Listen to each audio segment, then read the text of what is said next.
Estamos, hermanos, terminando de leer, de escuchar de la pluma, ¿cierto?, de nuestro hermano Juan, del apóstol Juan, el evangelista, lo que fue el testimonio de Juan el Bautista.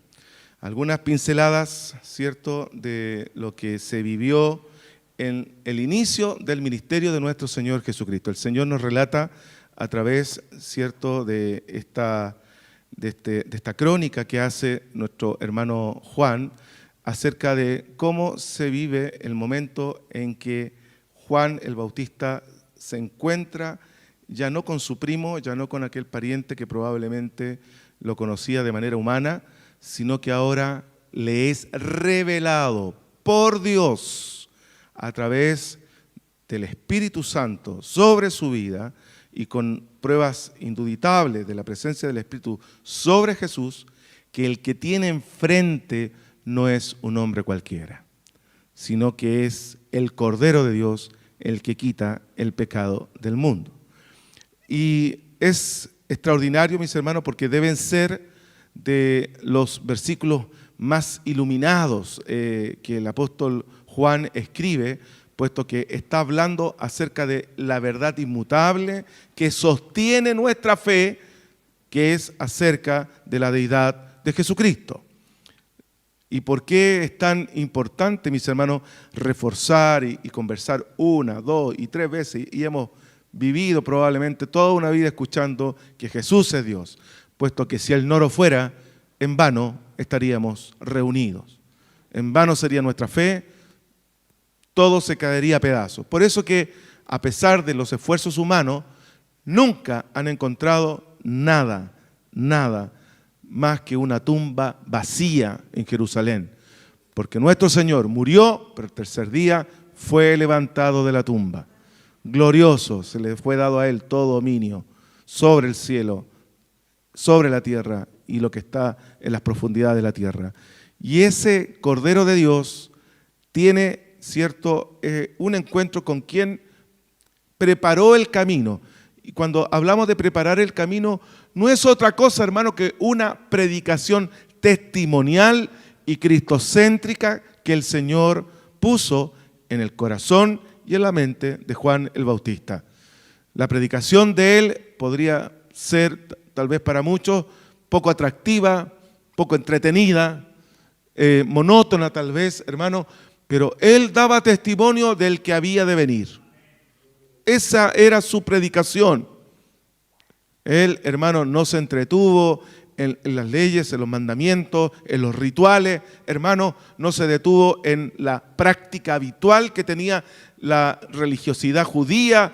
Por el contrario, hermano, nosotros estudiamos, ¿cierto?, la semana pasada, que en esta suerte de profeta que el Señor levanta con una, por así decirlo, hermano, con una estampa totalmente distinta a lo que era un sacerdote, un escriba, un fariseo, hermano, provoca la curiosidad, la intriga de parte de los religiosos que envían, ¿cierto?, una comisión para ver su ministerio, para preguntarle quién lo ordenó, ¿acaso es Elías? ¿Acaso es el profeta? ¿Es el Cristo? Hermanos, ¿por qué él está bautizando con agua? ¿Por qué hace así? ¿Y qué dices tú? ¿Quién eres tú? Por lo tanto, hermano, vemos nosotros un ministerio sin pompa humana, sin estrategia, sin ningún elemento, hermano, que pudiese distraer la vista del mensaje. Es extraordinario esto, hermano.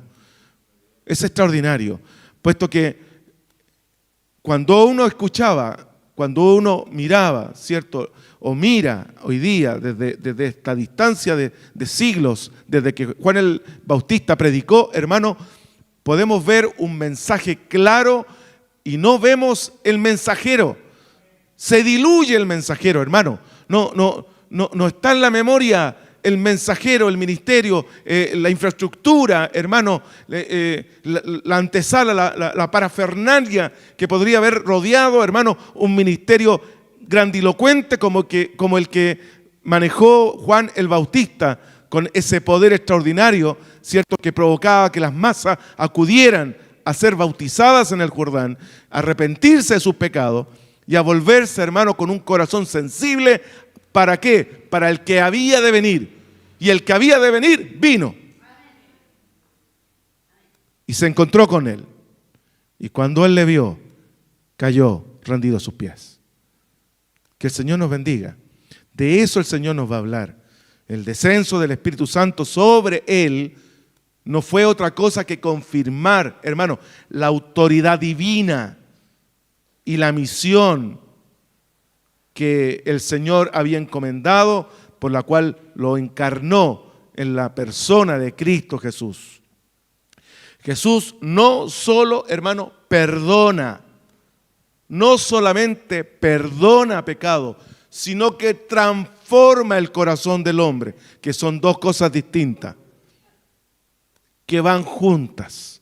Cuando el Señor perdona pecado, también transforma el corazón del hombre y lo convierte. Cuando el hombre iba para allá, tras sus pasiones, tras sus pecados, el Señor le perdona los pecados y lo transforma, lo convierte y ahora camina en dirección contraria a lo que antes eran sus intereses y afectos. Ese es el poder transformador por medio del Espíritu Santo, haciendo nuevas todas las cosas, hermanos, en aquellos que creen en Él, puesto que esto es todo por medio de la fe. No es posible, hermano, de manera natural. Tiene que intervenir el Señor para que este que venía a bautizar con fuego y con Espíritu Santo, hermano, obre en el corazón del creyente. Tiene que haber fe. Es necesario que creas que le hay. Hay un versículo, ¿cierto?, para poder entender estas cosas. El hombre natural no percibe las cosas que son de Dios. Han de entenderse por medio del Espíritu. Por lo tanto, la obra que el Espíritu Santo venía acompañando a Cristo, hermano, es extraordinaria. Y el evento que ocurre en las orillas del Jordán es la Trinidad actuando de manera soberana. La Trinidad actuando de manera soberana. Y eso para nosotros, hermanos, es extraordinario, confirma doctrinas elementales que nosotros hoy día creemos, que Dios son tres personas, bendita Trinidad. Que el Señor nos guarde, que el Señor nos bendiga. Tres enseñanzas poderosas que encontramos en este pasaje, que es el cierre del testimonio de Juan el Bautista. Tres enseñanzas poderosas. ¿Cuáles? Cristo, centro de nuestro testimonio. Cristo, centro de nuestro testimonio. El creyente verdadero, hermano, no puede hablar de otra cosa que de un Cristo que lo transformó y lo cambió.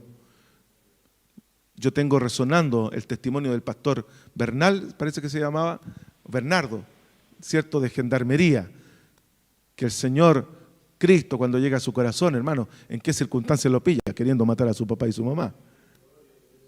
Lleno de alcohol, alcoholizado, una mente extraviada, hermano. Y el Señor tiene una misericordia de él. Y ahora, ¿cuál es su testimonio? Hermano, Cristo. Cristo. Habla de Cristo. Por lo tanto, primera enseñanza, y lo vemos a través de la vida de Juan el Bautista, Cristo, centro de nuestro testimonio. Primera de Corintios 2:2, ¿qué nos dice? Porque, el apóstol Pablo, porque no me propuse saber entre vosotros cosa alguna, sino a Jesucristo y a este crucificado. Y pucha que Pablo sabía muchas cosas. Un hombre bien inteligente.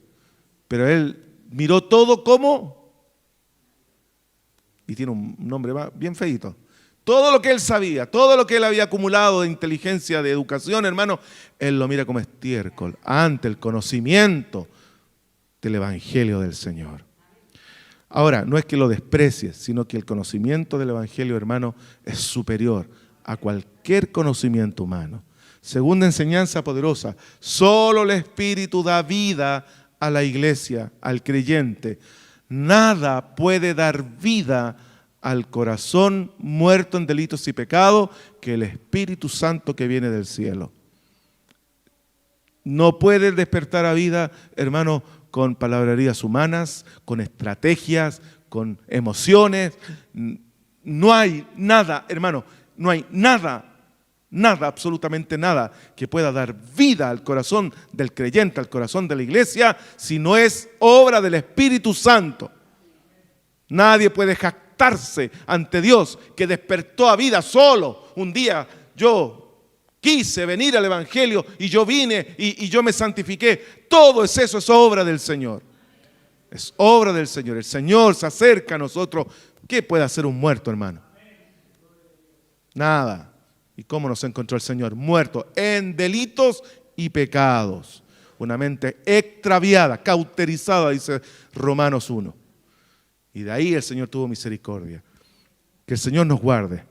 Zacarías 4:6 dice, no con ejército, ni con fuerza, ni con mi espíritu, dice Zacarías, sino con mi espíritu, dice Jehová, ha dicho Jehová de los ejércitos. Y por último, mis hermanos, el creyente verdadero, y nosotros vemos en el testimonio de Juan el Bautista, un creyente verdadero, ¿cierto? Refleja ¿a quién? A Cristo. A Cristo. Esto es casi aritmética, hermano. 1 más 1 siempre será 2. El cristiano no puede reflejar a un mundano, no puede reflejar a un idólatra. El creyente verdadero, su vida hablará de Cristo. Usted ve a un cristiano verdadero y ve a Cristo, ve su carácter, ve su forma de actuar, de hablar, de comportarse, hermano. ¿Por qué? Porque Cristo transforma. Porque el Espíritu del Señor transforma. Y de eso nosotros tenemos que estar convencidos de que si no tenemos una transformación genuina en nuestros pensamientos y queda algún olor de soberbia, de orgullo, de mentira, de codicia, es porque estamos en un proceso de transformación y que necesitamos que el Señor cada día nos limpie más. El problema es no reconocerlo. Ese es el grave problema. Porque cuando no reconocemos que necesitamos que el Señor siga operando, obrando en nuestra vida, peligro, porque eso es soberbia. Siempre preguntamos acá, ¿hay alguno que ya está listo? Que ya está así con Cristo, está a la par. Todos necesitamos de Él. Que el Señor nos bendiga. ¿Qué dice la primera carta de Juan, capítulo 2, verso 6? El que dice que permanece en Él, en Cristo, debe andar como Él anduvo. Como Él anduvo. ¿Y cómo anduvo Él? En sujeción y obediencia a su Padre. Obediencia hasta la muerte. Que el Señor nos bendiga. Y de esto va a tratar un poco la lección, mis hermanos. Si nos vamos versículo por versículo, el versículo 29 dice, el siguiente día vio Juan a Jesús que venía. Este es el encuentro glorioso, hermanos. Todo lo predicado para atrás de Juan el Bautista, todo este anuncio, toda esta preparación de predicación acerca del que había de venir, hermano, se viene acercando. El Cordero de Dios viene acercándose a él. Tiene que haber sido un momento, yo cósmico, extraordinario, extraordinario. Dice, el siguiente día vio Juan a Jesús que venía a él y dijo, ¿quién? Juan el Bautista, he aquí el Cordero de Dios que quita el pecado del mundo. ¿Qué declaración más extraordinaria? Esta es una revelación, hermano, obtenida por el Espíritu Santo sobre el Mesías. Es en su figura del Cordero de Dios. Oiga, Juan el Bautista lo tenía clarísimo. Porque habla del Cordero de Dios. Porque implícitamente está diciendo que sería sacrificado. El Cordero para el pueblo judío era ligado al culto del sacrificio. Y él tiene esta revelación, Juan el Bautista, al ver a Jesús acercarse a él. ¿Y cuál es la misión de este Cordero? Sigue en sus palabras, que quita el pecado del mundo. Entonces Juan entiende que Cristo, hermano, es el fin del modelo sacrificial imperante hasta el minuto. Hasta ese minuto, hermano, en el templo se seguían sacrificando animales. Pero ahí venía el que no solamente cubría los pecados, que los tapaba, ¿cierto? Que era tranquilizaba la conciencia de los que iban, pero al segundo que salían ya seguían pecando, hermano. Ningún sacrificio, hermano, ninguno de los millones de animalitos que sacrificaron pudo quitar el pecado de ni un solo judío. Porque ninguno de esos sacrificios provocó transformación en el corazón del hombre. Solamente el Cordero de Dios quitó el pecado y puso su espíritu en nuestros corazones. Ahora, eso quiere decir de que ahora ya nosotros no cometemos ningún pecado. Mientras que estemos en esta carne, hermano, lidiaremos con este pecado remanente. Lidiaremos con errores, con fallas. Pero abogado, dice, tenemos con el Padre, a Jesucristo, el Hijo de Dios. Que el Señor nos bendiga. Entonces, Juan entiende que con el Cordero de Dios que se acerca hacia Él, se termina el modelo de sacrificio imperante, hermano, que estaba bajo la ley de Moisés, desde que comenzó, desde el Cordero de Abel, hermano, pasando por el Cordero de la Pascua, y hasta el último sacrificio que se hizo antes de que Cristo dijese, consumado es. De ahí, hermano, se acabó. Se rasgó el velo, se acabó el culto, hermano, de los sacrificios. No más. Ya ese sacrificio de Cristo, hermano, lo recibió el Señor como excelente ofrenda. Y nos limpió de todo pecado. Y tenemos hoy día libre acceso al Padre por medio del sacrificio de Cristo. Y eso lo entendemos por fe. Que el Señor nos guarde. El Cordero no lleva el pecado de unos pocos o de una etnia en particular, hermano, sino del mundo entero. Y aquí, hermano, mucha atención, porque los universalistas, ¿quiénes son los universalistas? Son hermanos que entienden de manera literal, ¿cierto?, que Jesucristo perdonó el pecado de toda la humanidad, por lo tanto somos todos hijos de Dios y que en definitiva nadie se va a ir al infierno, que todos estamos ya perdonados y que esa es la doctrina universalista. Pero cuando nosotros entendemos a la luz de la palabra que la sangre de Cristo sí tiene el poder para limpiar no solo a este planeta de todo pecado, al universo entero, la sangre del Señor es suficiente, hermano, para acabar con el pecado de todo el universo. Donde haya pecado, la sangre de Cristo tiene el poder. Pero es eficaz solo en aquellos que creen. Si no, no habría, hermano, millones que en pecado mueren y que van al infierno. Entonces en ello la sangre de Cristo no sirvió. ¿Fue ineficiente? No, hermano. La sangre de Cristo tiene poder.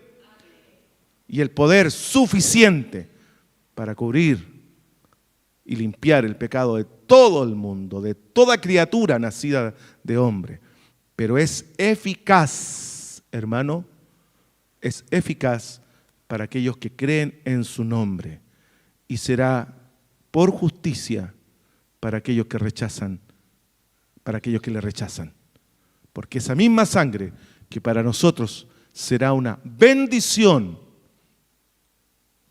y una gloria, benditos de mi Padre, esa misma sangre caerá como maldición, como juicio para aquellos que le despreciaron. Para aquellos que le despreciaron. Y esto, hermano, es misericordia del Señor. Es misericordia del Señor. Yo no sé, hermanos, cuántos de los que cruzan por la iglesia todos los días son salvos. Dios lo sabe. Dios lo sabe.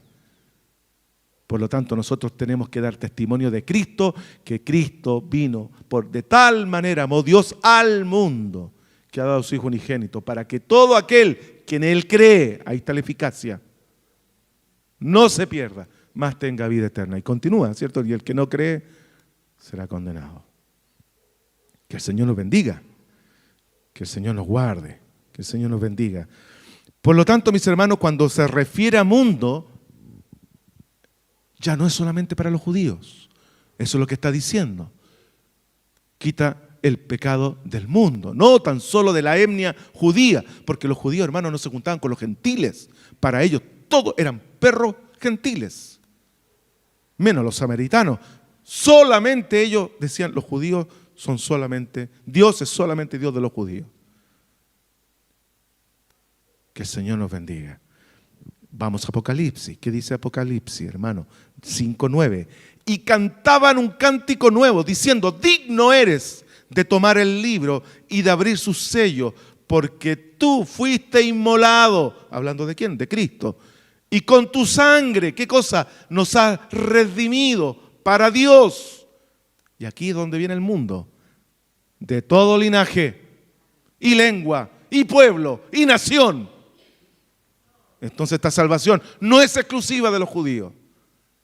Por medio de Cristo alcanzó para los mapuches, para los chilenos, para los mestizos, para los chinos, hermano, para la raza más alejada de la civilización. La sangre es eficaz para aquellos que creen. Que el Señor nos bendiga, que el Señor nos guarde. Cristo quitó el pecado, entonces lo quitó realmente, y sí lo quitó, hermano, y no hay condenación para aquellos por quienes murió. Y en eso descansamos. Quitó el pecado, y esto es grande, quitó. No lo enmascaró, no lo tapó, no lo pintó por encima. No, hermano, lo quitó. Y eso es una obra que no entendemos, porque nosotros nos miramos y decimos, pero yo sigo falto, sigo luchando con mi mente, mi temperamento, a veces mi carácter. Pero el Señor en su poder, hermano, a nosotros nos vistió con su justicia y quitó el pecado y nos puso su justicia en nosotros. Por eso que el Padre, cuando nos ve a nosotros, ¿cómo nos dice? Justos, benditos.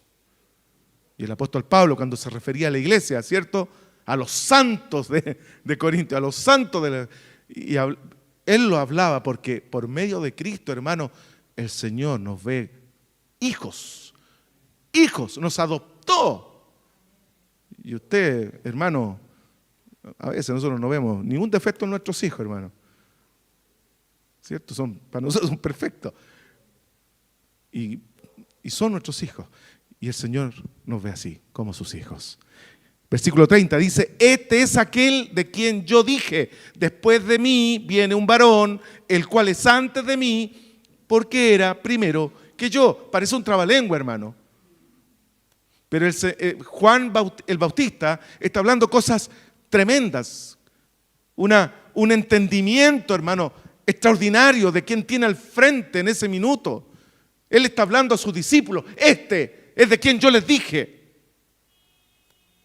que después de mí viene un varón, el cual es antes de mí, porque era primero que yo. Y hermano, está enfrente de Jesús, que había nacido después de Juan el Bautista. Acuérdense que él era mayor, eran primos, se conocían humanamente, pero ahora Juan el Bautista tiene la revelación de parte de Dios que él no es su primo, es el Cordero, es el Hijo de Dios.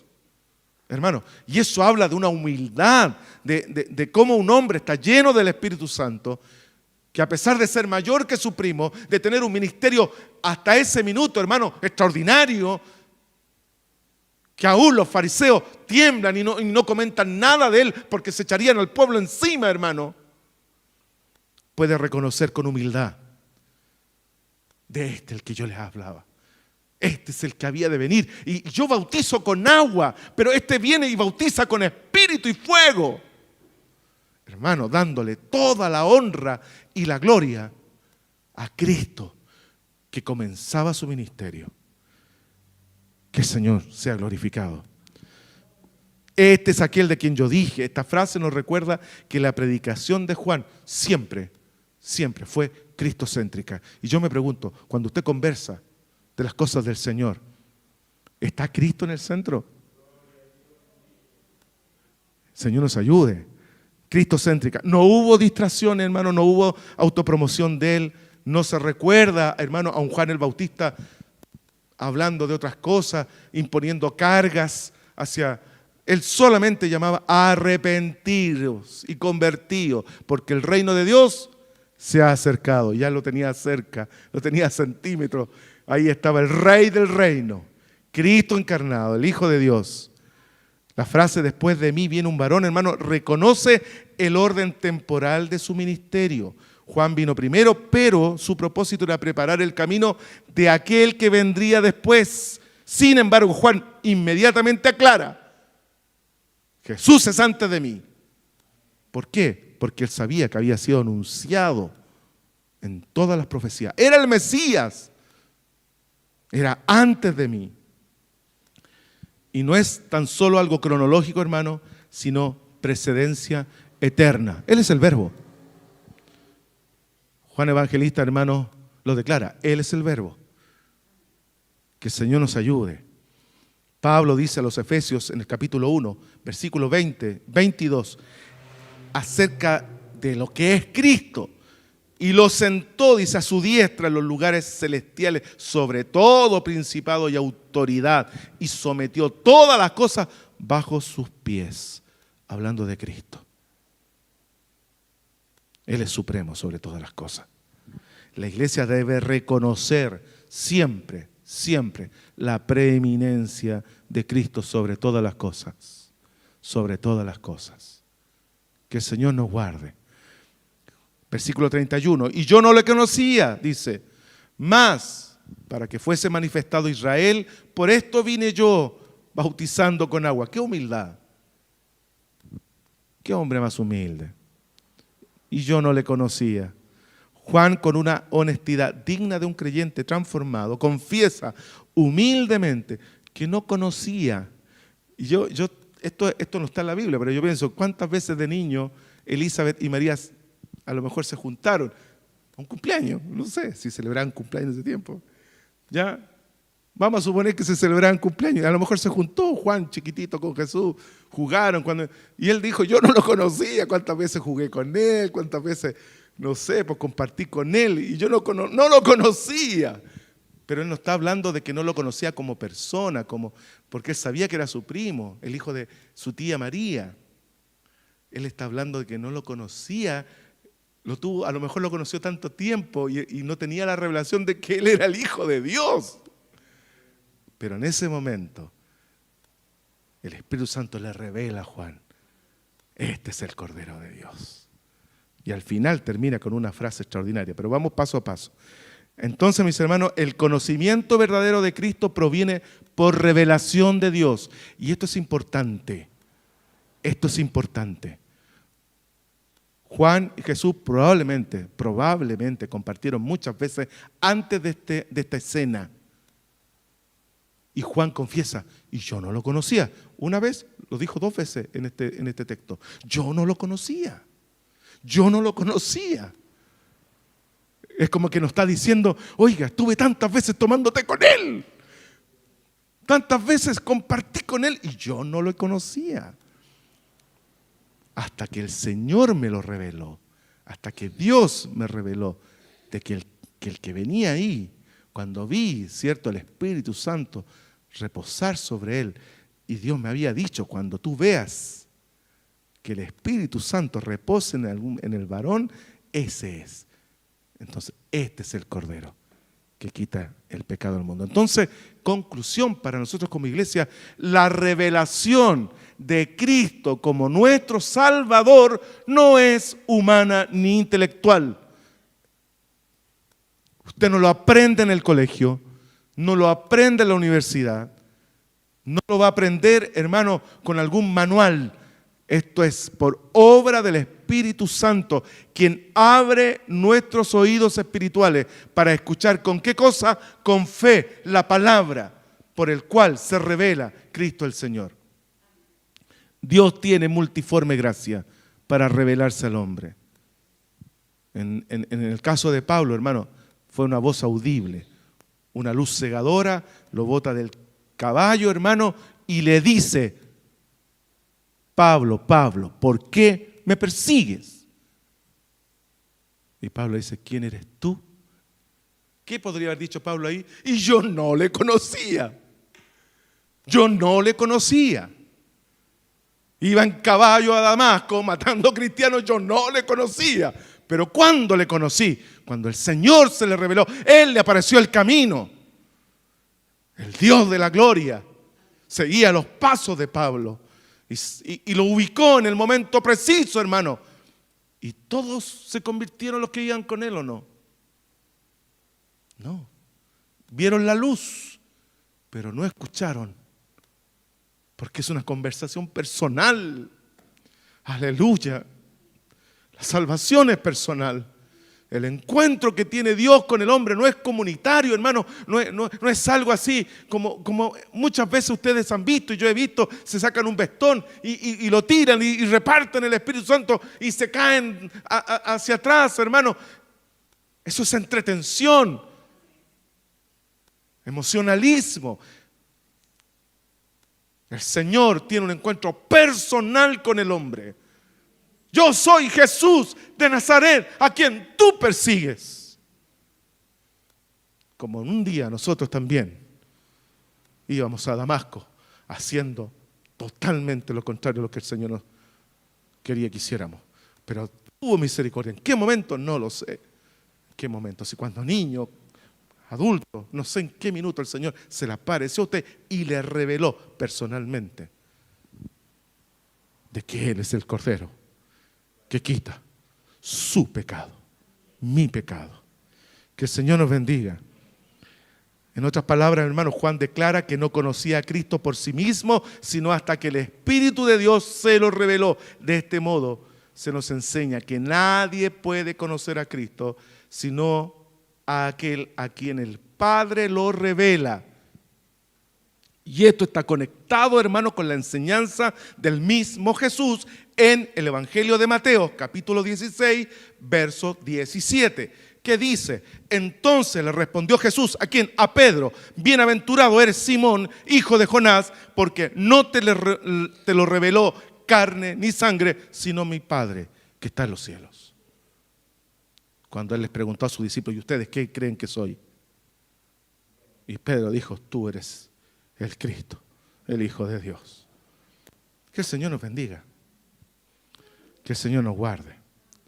Juan, aunque lo conocía en la carne, mas no lo conocía en el Espíritu hasta que Dios se lo reveló.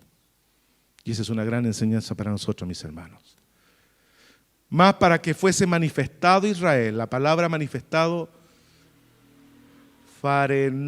faneroti. Fanerote en griego implica ser revelado abiertamente o mostrarse de manera pública.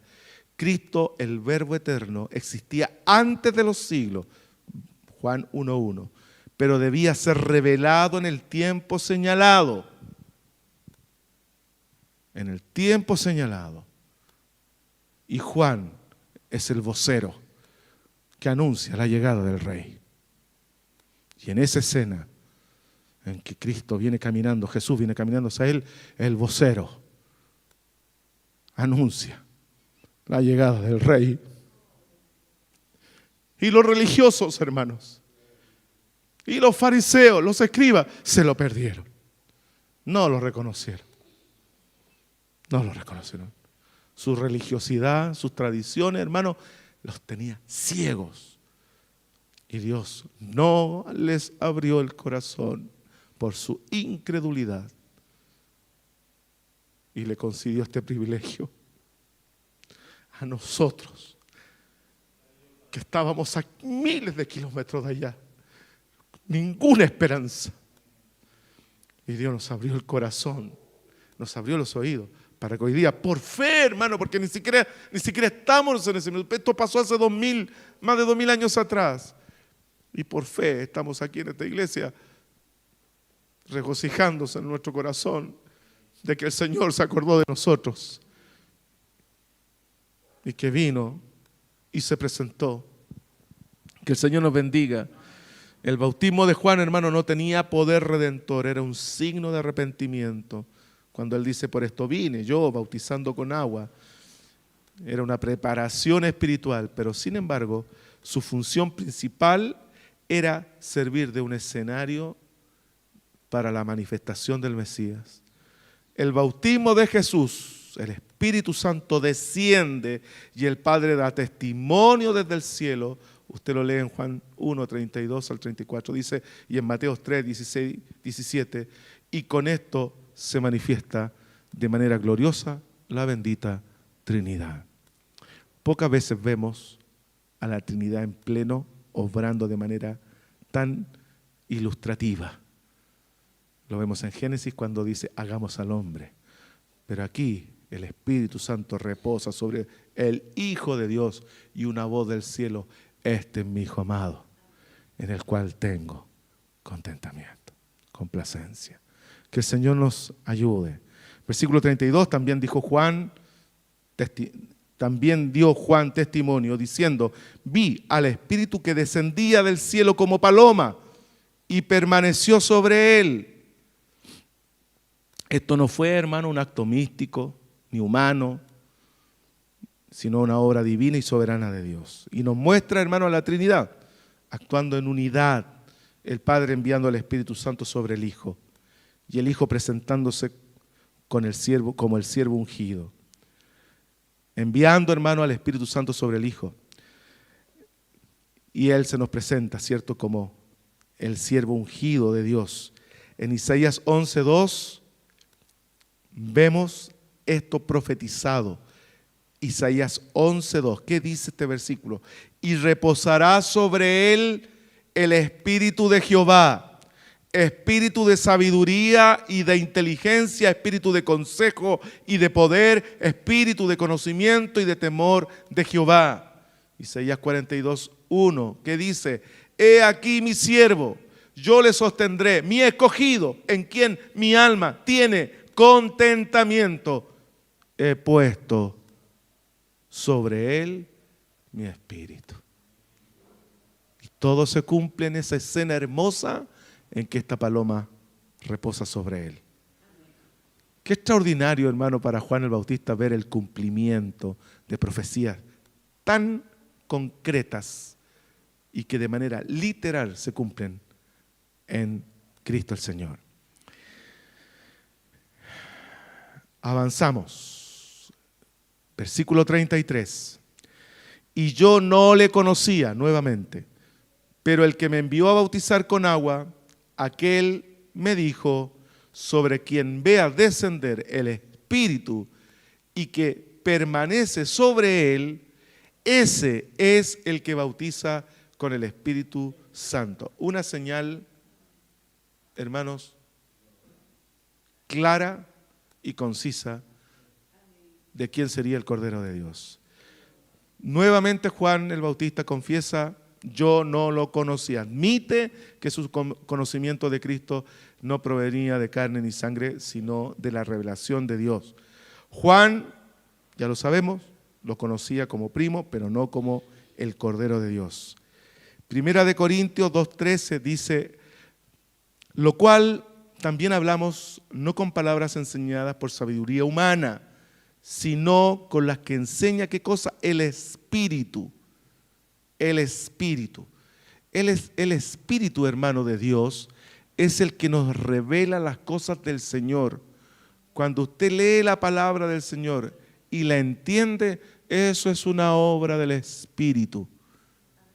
No es humano. Una persona natural, una persona sin el Espíritu Santo en su vida, leerá 1000 veces la Biblia y no provocará en él fe, porque esto es producto de la fe que es un don de Dios. El Señor es el que despierta, el que abre el entendimiento. Esto es locura. Es locura para el que no cree en Dios. Pero para nosotros, bendita locura. Y lo vamos a hablar el domingo. Dice, la iglesia debe recordar que la verdadera fe no se produce por estrategias, emociones o sentimientos humanos, sino por la revelación del Espíritu a través de la palabra.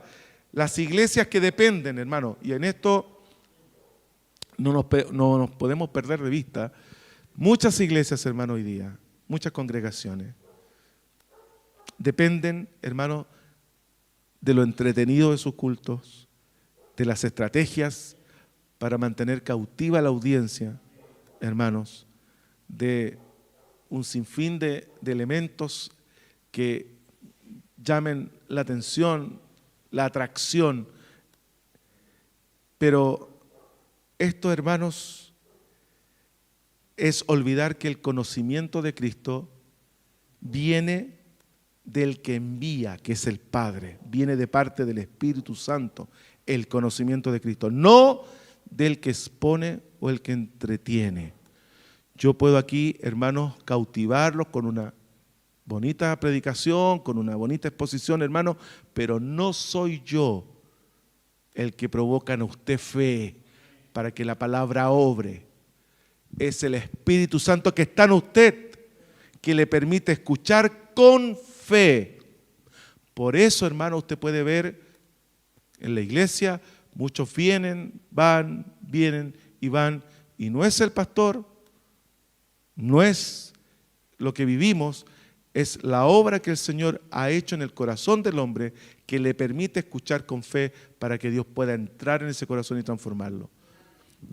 Ahora, esto nos limita a nosotros a no predicar, a no esforzarnos, a no orar, a no pedir. No, por el contrario, hermano, la responsabilidad nuestra es seguir predicando, es seguir pidiendo al Señor de su Espíritu. Nosotros no podemos conformarnos, hermano, tenemos un poquito de luz y ya decimos es suficiente. No, hermano, todos los días pidamos de su Espíritu. Si hasta ahora nada me habéis pedido. Vosotros siendo malos, ¿cierto? Le dais buenas dávidas a vuestros hijos. ¿Cuánto más nuestro Padre Espiritual os dará el Espíritu a aquellos que lo pidan? ¿Ha pedido del Espíritu Santo del Señor? ¿Ha pedido que le dé fe, que le quite la incredulidad? Porque a veces nos ponemos incrédulos, ¿cierto? A veces creemos la mitad, a veces creemos. El Señor nos dé discernimiento. Evidentemente, el discernimiento también es un don, también es un medio que el Señor nos entrega, ¿cierto? Espiritual, para discernir, ¿cierto? Si la palabra es conforme a las Escrituras. Pero cuando la palabra, y tenemos ese discernimiento que sí, hay que creerla. Y uno tiene que estar examinándose. La labor nuestra como creyente, hermano, constantemente examinarnos a la luz de la palabra. Porque siempre van a haber hierros que corregir. En nuestra construcción siempre van a haber clavos torcidos, que hay que enderezarlo. Amén. Que el Señor nos bendiga. Vámonos. Mire, quisiera ver esta parte. Dice, este es el que bautiza con el Espíritu Santo. Y aquí Juan el Bautista distingue del bautismo que él hacía, que era de agua, que era administrado por él, y el bautismo de aquel que está enfrente de él, que es el Cordero de Dios, que dice que este es el que bautiza con el Espíritu Santo. Aquí, hermanos, él mismo hace esta diferencia. ¿Por qué? Porque el bautismo de agua era un símbolo, hermano, de fe, de reconocimiento. Pero el bautismo del Señor era de transformación. De transformación. Nosotros podemos venir y bautizar. Pueden bautizarse los adultos. Y todos vamos a recibir la señal del hermano que ha proferido un acto de fe diciendo soy cristiano. Pero nos quedamos solamente con ese bautismo de agua. La evidencia real de un creyente verdadero es la obra que el Espíritu Santo hace en ese creyente en el cual hay transformación. Transformación. Sin esa transformación, hermano, puedo bautizarme todos los meses y no va a haber ningún cambio, porque esto es una obra que el Señor hace en el corazón del creyente. Tito, la carta de Tito, del apóstol Pablo a Tito, 3:5, dice, nos salvó no por obras de justicia que nosotros hubiésemos hecho, sino por su misericordia, por el lavamiento de la regeneración y por la renovación en el Espíritu Santo. Ese es el bautismo que nos conviene. Ese es el bautismo que nos conviene. El que transforma. Y esa es obra del Espíritu Santo. No es que haya una segunda bendición, hermano. ¿Ah? No es que me bautizo con agua y después tengo que esperar. Es un acto único. Es un acto único, hermano. Es la obra inicial del creyente, es la transformación que es por obra del Espíritu Santo. De ahí parte todo. De ahí parte todo. Somos creyentes cuando el Espíritu Santo nos visita y nos transforma. Antes, hermano, estamos muertos en nuestros delitos y pecados. No hay un espacio previo. Yo he escuchado muchas veces, este es un hermano carnal. No existen los hermanos carnales. O es carnal o es espiritual. Pero no existe el hermano medio. Ese hermano que tiene un pie afuera y un pie adentro tampoco existe. Tampoco existe. El Señor nos muestra que hay dos caminos, hay dos lugares.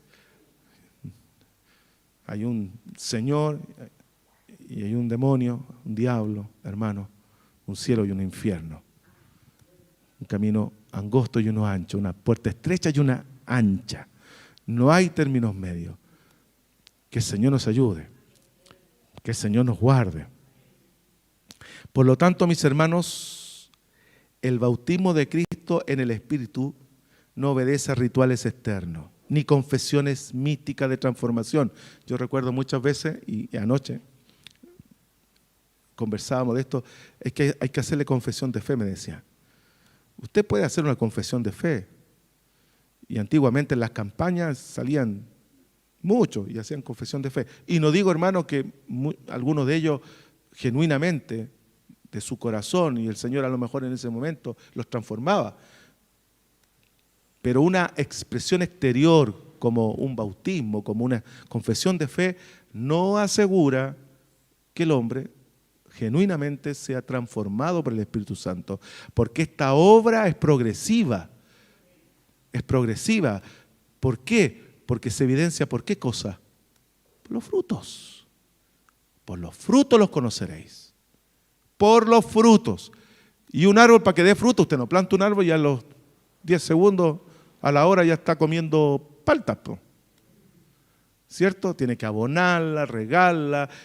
Pasan años a veces de un árbol para que recién dé fruto. Por eso es que el cristiano persevera. Entonces, el bautismo del Espíritu Santo, hermano, no es un ritual. Antiguamente, hermano, decía, si usted habla en lengua, tiene el Espíritu Santo. Oh, atención. Yo me acuerdo que decía, muchos antiguamente pensaban, si usted no habla en lengua, no tiene el Espíritu Santo. Hermano, eran actos exteriores. Y yo no estoy en contra de los que hablan en lengua, hermano, es una bendición si es que alguien habla en lengua. Pero la mayor evidencia de un hombre lleno del Espíritu Santo es una vida cambiada, es un hombre que ama a sus hermanos, es un hombre que respeta a su esposa, respeta a su esposo, un hombre que ama la palabra del Señor, que ama estar en los servicios, un hombre que es capaz de poner la otra mejilla de verdad, de ser puente, de pedir perdón cuando no ha hecho nada. Esa es una obra evidente de transformación del Espíritu Santo. Lo demás, hermano, música. Que el Señor nos guarde. ¿Cómo están los profesores de Borgoña? ¿El Señor ha hecho una transformación en nuestra vida? Que el Señor nos guarde. Había una iglesia en Apocalipsis que ellos se creían que estaban súper bien, po. ¿Ah? Se creían. Tenían de todo. Ellos creían que estaban vivitos. La iglesia de Sardis, ¿se acuerda usted? Apocalipsis 1:1, que dice, yo conozco tus obras, que tienes nombre de que vive y estás muerto, sin espíritu. Señor, tenga misericordia de nosotros. Por último, y yo le vi y he dado testimonio de que este es el Hijo de Dios. El testimonio de Juan el Bautista, hermano, culmina con una de las afirmaciones más trascendentes del Evangelio. Jesús es el Hijo de Dios. Esta expresión para los fariseos y los escribas era una blasfemia. Pero no podían hacer nada contra Juan el Bautista, porque eran multitudes los que lo seguían. Lo hemos dicho acá, ¿cierto? En algún minuto le decían a Jesús, pero tú, ¿por quién obras lo que haces? Y Jesús le decía, si ustedes me dicen si el ministerio de Juan era de los hombres o de Dios, yo les respondo Y ellos sacaban cuenta, decían, si decimos que es del hombre, se nos viene el pueblo encima porque creen que es profeta. Pero si decimos que es de Dios, nos van a decir, ¿y ustedes por qué no fueron a bautizarse? Y ellos decían, no te contestamos. Y Jesús les decía, yo tampoco les contesto. Que el Señor nos bendiga. Jesús es el Hijo de Dios. Y yo le vi y he dado testimonio de que este es el Hijo de Dios. La expresión más maravillosa que puede decir un hombre. Jesús es Dios. Gócese cuando el Señor lo tome en cuenta a predicar en la calle y tenga el privilegio de decirle a todos, Copiapó, Jesús es Dios. No se avergüence. Nunca. Nunca. Una vez nos invitaron a tocar a La Moneda, a la Plaza de la Constitución, al coro que yo dirigía. Y me acuerdo que estábamos probando los micrófonos típicos y yo tenía el micrófono acá. Y esas cosas, joven, dije, ¿cuándo voy a tener la oportunidad de decir un texto acá? Decía, porque de tal manera, y retumbó por La Moneda, por todo, amó Dios al mundo, que amado su Hijo. Y, ay, que me sentí, me sentí bien como joven, dije yo. Que el Señor nos ayuda. Este es el Hijo de Dios. Juan declara con convicción, y yo le vi.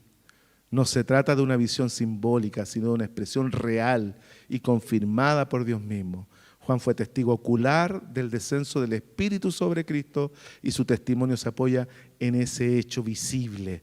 Esta experiencia, hermanos, subraya que la fe cristiana está basada en la revelación objetiva de Dios.